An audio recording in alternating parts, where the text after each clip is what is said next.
జూపూడి గారు, మావిగన్ పైన Chandrababu and co yellow మీడియాతో సహా ఇంత ఆక్రోశం ఎందుకు? ఎందుకంటే మావిగన్ అని ప్రకటించగానే ముందుగా ట్రోలింగ్ చేశారు, అవహేళనతో మొదలైంది, ఇప్పుడు వాళ్ళకి ఆక్రోశం వచ్చేలా తయారైంది.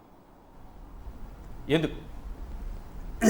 ఈశ్వర్ గారు, మీకు సాక్షి ప్రేక్షకులకి, మిత్రులు మురళి గారికి, అనలిస్ట్ గారికి, అంటే మావిగన్ అనే జగన్మోహన్ రెడ్డి గారు తీసుకున్నటువంటి ఒక బ్యూటిఫుల్ మోడల్ ఏంటంటే, it is alternative model to Amaravati. అంటే it is not denying totally Amaravati, but ఒక ఐడియాని మీరు దీని గురించి ఎందుకు ఆలోచించకూడదు, అది కూడా ఏ టైంలో ఇచ్చారు? అక్కడ పార్లమెంట్లో చర్చ జరుగుతున్నప్పుడు ఏకగ్రీవంగా మీరు 5 గంటలు అసెంబ్లీ పెట్టుకుని జగన్మోహన్ రెడ్డి గారిని మాత్రమే తిట్టి ఒక రెజల్యూషన్ కరెక్ట్ మీరు అక్కడ పంపించారు. అక్కడ పార్లమెంట్లో ఉన్న అన్ని రాజకీయ పార్టీలని కాళ్ళు ఏళ్ళు పట్టుకొని బతిలాడి, మేము 10 సంవత్సరాల తర్వాత ఒకదాన్ని తెచ్చుకున్నాం, సపోర్ట్ చేయండి అన్నారు. ఏంటది? It is totally against reorganisation act. Sivaramakrishna కమిషన్లో ఎక్కడ అమరావతి లేదు. కానీ చంద్రబాబు నాయుడు గారు శివరామకృష్ణ కమిషన్లో లేనటువంటి ఒక ఆల్టర్నేటివ్ని చూయించుకొని ఆ రాజధానిని పేరు పెట్టాడు. సో జగన్మోహన్ రెడ్డి గారు ఏం చేశారు? What should be the practical model, దాన్ని మావిగన్ అనే పేరుతోటి ఇప్పుడు మురళి గారు చెప్పినట్టుగా, జగన్ గారు ఎక్స్ప్లెయిన్ చేసినట్టుగా విజయవాడ లేక మచిలీపట్నం, విజయవాడ, గుంటూరు తోటి తీసుకొచ్చారు. అసలు క్యాపిటల్ స్ట్రాటజీ ఒక ఓవర్ వ్యూ జగన్మోహన్ రెడ్డి గారు తీసుకొచ్చినప్పుడు ఎవరైనా సరే ఒక కొత్త ఆలోచన ఇస్తున్నప్పుడు వింటామా వినమా అనేది 2 క్వశ్చన్స్ ఇక్కడ ఉంటాయి. ఏం చెప్పాడు ఆయన? మావిగన్ ఈజ్ ఎగ్జిస్టింగ్ ఎకానమీ, ఎక్కడ పోనవసరం లేదు, మనం మా దగ్గరే ఉంది. Something like Hyderabad. మీరు ఈ మచిలీపట్నాన్ని, విజయవాడని, గుంటూరుని కలుపుకోగలిగితే ఇది మోరర్లెస్ హైదరాబాద్ లాగా ఉంటుంది. ఎకానమీ డెవలప్మెంట్ అక్కడ జరుగుతుంది. మీరు ఎన్నుకున్న అమరావతి ఏమై ఉండొచ్చు? ఇట్స్ న్యూ బిల్ట్, టోటల్గా న్యూ బిల్ట్ ఏరియా. అక్కడ మొత్తం మనం కొత్తగా ఏర్పాటు చేసుకోవాలి. ఎకానమీ పాయింట్ ఆఫ్ వ్యూలో ఏం చెప్పాడు జగన్మోహన్ రెడ్డి గారు? జీడిపి చాలా ఫాస్ట్గా డెవలప్ అయ్యేటువంటి ప్రాంతం అన్నాడు. అమరావతిలో ఏముంటుంది? మొత్తం అప్పులు అడుక్కొచ్చుకొని ఇన్వెస్ట్మెంట్ చేయాల్సినటువంటి అవసరం. చూడండి, కంపారిటివ్ స్టేట్మెంట్ ఎలా ఇచ్చాడో అతను జగన్మోహన్ రెడ్డి గారు. దాన్ని తీసుకోలేకపోయారు. అక్కడ ఉన్నటువంటి పాపులేషన్ ఏంటి? Totally urban populated area. Machilipatnam, Vijayawada, Guntur near about 62 లక్షల మంది జనం ఉన్నటువంటిది. అంటే హైదరాబాదు, సికింద్రాబాద్లో దాదాపు ఇప్పుడు 1 కోటి మంది అయింది. మామూలుగా దాదాపు ఒక 50 lakhs అబౌవ్ ఉంటే ట్విన్ సిటీస్ అన్నాం. సో ఈ మొత్తాన్ని కలుపుకుంటే నీకు 62 లక్షల మంది జనాభా అక్కడ ఉన్నారు. అమరావతిలో ఏముంది? టోటల్గా నీకు ఆ 24, 29 గ్రామాలు తప్ప. వాళ్ళే చెప్పారు వాటిని. ఇది పంచాయతా, మున్సిపాలిటా, కార్పొరేషనా, లేకపోతే ఏంటి అని వాళ్ళే అన్నారు. కాదు బాబు, దీనికి ఆల్టర్నేటివ్ ఇక్కడ ఉంది. నువ్వు అక్కడ జనాలు పెట్టాలంటే ఏం చేయాలి? మైగ్రేషన్ జరగాలి. ఎన్ని సంవత్సరాలు జరుగుద్ది మైగ్రేషను? వీటితో పాటు ఇన్ఫ్రాస్ట్రక్చర్ ఏంటి? It's readily available infrastructure in మావిగన్. అక్కడ పోర్ట్ దగ్గర నుంచి, ఎయిర్పోర్ట్ దగ్గర నుంచి, రైల్వే లైన్ కానీ, లేకపోతే ట్రంక్ రోడ్స్ కానీ, అండర్ లైన్ కేబుల్స్ కానీ, వాటర్ కానీ, డ్రైనేజ్ కానీ, ఎవ్రీథింగ్ ఈజ్ అవైలబుల్. అమరావతిలో ఏంటి? నువ్వు టోటల్ ఇన్కంప్లీట్. అక్కడ దాన్ని చేసుకోవాల్సిన అవసరం ఉంది. ఫైనాన్షియల్ మీరు చూసినప్పుడు చాలా లో బర్డన్ ఏరియా. మావిగన్ ఈజ్ లో బర్డన్, ఎందుకంటే ఇన్కమ్ బ్రహ్మాండంగా ఫ్లో అవుతూ ఉంటుంది.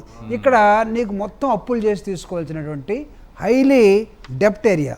సో గ్రోత్ అంటామా? టోటల్గా ఆర్గానిక్ గ్రోత్. మనం ఆర్గానిక్ ఫుడ్ తింటాం చూడండి, ఆ విధంగా అవైలబుల్ ఉన్నటువంటి ఆర్గానిక్ గ్రోత్ అది. కానీ నీకు అక్కడ lot of uncertainty is there. ఏమి లేదు. ఎందుకు లేదో చెప్పరా? మీరు అక్కడ పంటలు పండే పొలాలను మొత్తాన్ని ఎత్తి అవతల పడేశారు, దాన్ని ఎడారిలాగా చేసేసుకున్నారు. సో ఈ విధంగా చేసినప్పుడు మామూలుగా బిల్ట్ ఏరియా ఎలా ఉండాలంటే వేర్ ఎకానమీ ఎగ్జిస్ట్స్, ఎకానమీ ఎక్కడ ఉంటుంది అక్కడికి వెళ్ళాలి. కానీ మీరు ఎంచుకున్న ప్రాంతం చెప్పను, మీరు పొలాల్లో రాజధాని కడుతున్నారు.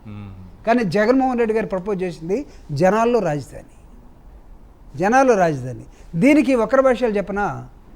ఎందుకు ఇంతలాగా ఇప్పుడు జగన్మోహన్ రెడ్డి గారు ఒక మాట ఎందుకు సీరియస్గా తీసుకొని ఇందాక ఒక నియోజకవర్గం ఎవరు చర్చ పెట్టట్లేదు. జగన్మోహన్ రెడ్డి గారిని తిట్టడానికి వైఎస్ఆర్సీపీ ఎందుకు తిడుతున్నారో చెప్పనా? వాళ్ళని తిట్టడానికి ఉపయోగించారు. మీరు కూడా కవే కదా, మీరు కూడా సింగరే కదా. మీరు చాలా శ్రీశ్రీ పాటలు పాడతారు. మనకి చరిత్రలో లిటరేచర్లో ఇద్దరు కనపడతారు, ఒకరు కృష్ణశాస్త్రి గారు, ఒకరు శ్రీశ్రీ గారు. శ్రీశ్రీ గారిని ఏమంటే ప్రపంచం బాధ, శ్రీశ్రీ బాధ అంటాం. కృష్ణశాస్త్రి గారి బాధ ప్రపంచం బాధట. ఇప్పుడు జగన్మోహన్ రెడ్డి గారు ఇందాక మీరు ఒక మాట ప్రియాంబుల్లో ఒక మాట అన్నారు, తన భార్యని తిట్టినా, తన తల్లిని తిట్టినా, చెల్లిని తిట్టినా, కుటుంబాన్ని తిట్టినా ఎప్పుడు కూడా ఎక్కడ నోరు మెదపలేదు. కానీ తన కార్యకర్తల జోలికి వచ్చేసరికి ఉగ్రుడైపోయాడు. కానీ చంద్రబాబు నాయుడు గారి నైజం చెప్పనా, తన కేడర్ను కానీ, తన ఎమ్మెల్యేలు కానీ, తన మొత్తాన్ని కార్యకర్తలు ఎవరిని తిట్టినా ఏం బలకడు. కానీ తన భార్యని ఎవరో ఏదో అన్నారని ఎక్కిళ్ళు పెట్టి ఏడ్చి దాన్ని సెంటిమెంట్గా తయారు చేసుకుని ఎన్నికల దాకా తీసుకెళ్ళిపోయాడు. See the difference.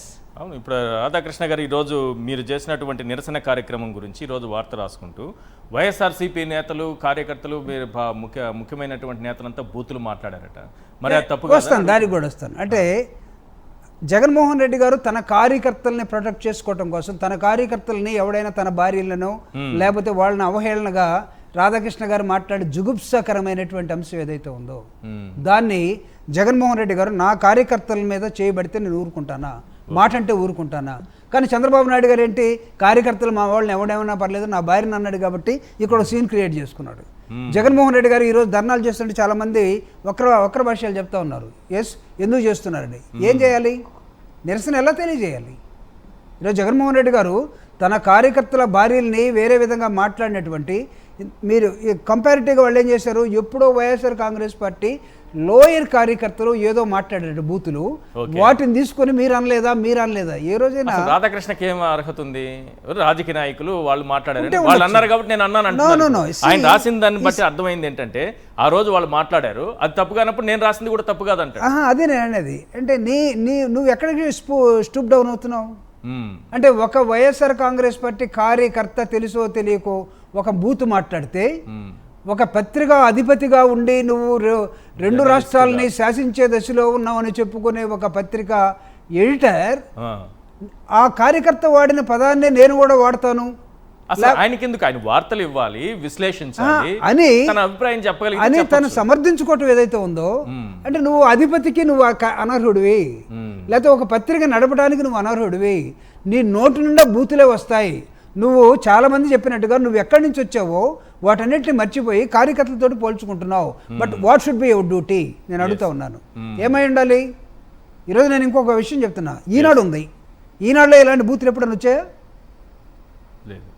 సాక్ష్యం ఉంది, సాక్ష్యం ఇలాంటి బూతులు వచ్చాయా? నీకు ప్రభ ఉంది, క్రానికల్ ఉంది, లేకపోతే నీకు హిందూ ఉంది, ఇలాంటి బూతులు ఎక్కడైనా వచ్చాయా? అంటే ఒక రాజకీయ పార్టీ కార్యకర్తల్ని, ఎమ్మెల్యేలని వెన్నెముక లేనోళ్ళనని వాళ్ళ భార్యల్ని చెల్లెళ్ళుగా, అక్క చెల్లెళ్ళుగా భావించి ఇంకొకళ్ళకి తార్పుడుగా చేస్తే అంత వెన్నెముక లేని ఎదవలని రాస్తున్నావే, అంటే నీకు వెన్నెముక ఉందా? నేను అడుగుతాను, నీకు బుర్రం దాసని అడుగుతాను నేను. అంటే ఒక పత్రిక నడిపేవాడికి కనీసం ఏ భాష వాడాలి, లేకపోతే ఎలాంటి పదాలు వాడుకోవాలి, ఏ విధంగా మనం విమర్శ చేస్తే అది ఏ విధంగా విమర్శ అయి ఉండాలి, ఇక్కడ ఏమైనా చూసారా?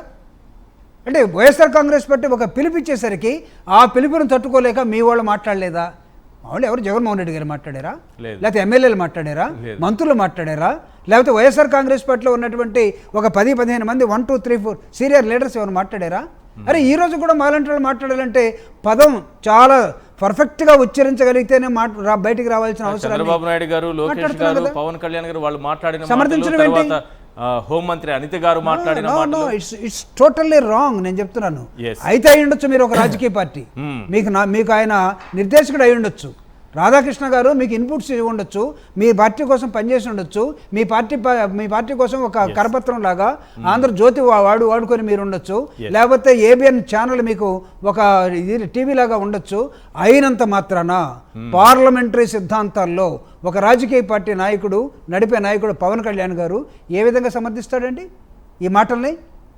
అతనికి కామన్ సెన్స్ ఆయన విక్టిమ్ సార్, ఆయన గురించే రాశారు ఆ విధంగా. వాళ్ళ పార్టీ కార్యకర్తలే, అభిమానులే ఏబిఎన్ డిఎస్ఎన్జి పైన, కారు పైన దాడి చేశారు. Totally pity. ఆయన అన్నని సొంత ఆయన తిట్టిన బాలకృష్ణ గారు తిట్టినా ఆయన మాట్లాడలేదు, లేకపోతే వాళ్ళ అమ్మని ఇంతకుముందు వీళ్ళు మాట్లాడలేదు.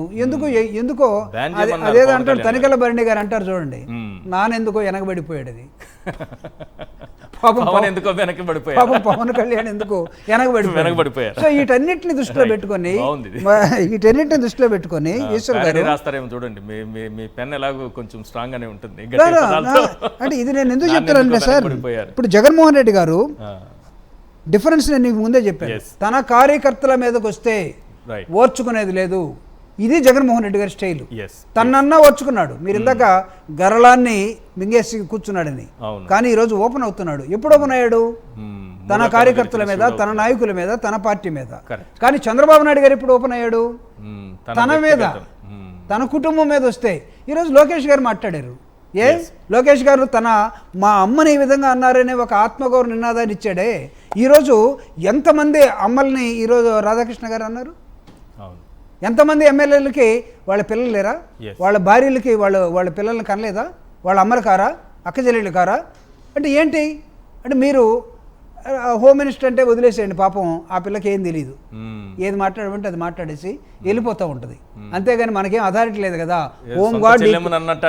Home guard equal to home minister, అంతకన్నా ఏమీ లేదు. మిగతా అన్నీ ఎక్కడి నుంచో నడుస్తాయి. సో ఇక్కడ నేను కంపారిటివ్ నేను చెప్పదలుచుకుంది ఏంటంటే, జగన్మోహన్ రెడ్డి గారు ఆలోచన విధానం ఈ రోజు మాట్లాడితే ఈశ్వర్ గారు ఒక మాట చెప్పాడు, మావిగాన్ అన్న రోజు ఏంటి అని కొంతమంది పిచ్చి పిచ్చిగా మాట్లాడారు.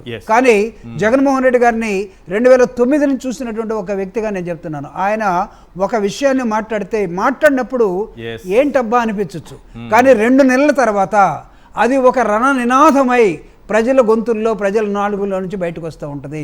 ప్రజలు దానికి ఖచ్చితంగా దాని గురించి మాట్లాడతారు. ఈ మావిగాన్ అనేది నాకు తెలిసి ఆంధ్రప్రదేశ్లో ప్రపంచవ్యాప్తంగా మాట్లాడుకునే ఒక పెద్ద సబ్జెక్టుగా మారే అవకాశాలు ఉన్నాయి. ఇప్పటికైనా మించిపోయింది లేదు. అటు కూటమి వాళ్ళు మీరు తీసుకెళ్ళి మొత్తం అక్కడ పోసే కన్నా, పోసిన తర్వాత ఏం చేస్తారు? తోడుతూ ఉంటారు, అంతేగా. మీరు అక్కడి నుంచి తోటమే, రేపటి నుంచి మిషన్లు పెట్టి అవన్నీ పెట్టి తోటమే. కానీ జగన్మోహన్ రెడ్డి గారు ఇచ్చినటువంటి second alternative plan B is always going to be a wonderful, excellent, a dynamite. దీన్ని వాడుకోగలిగితే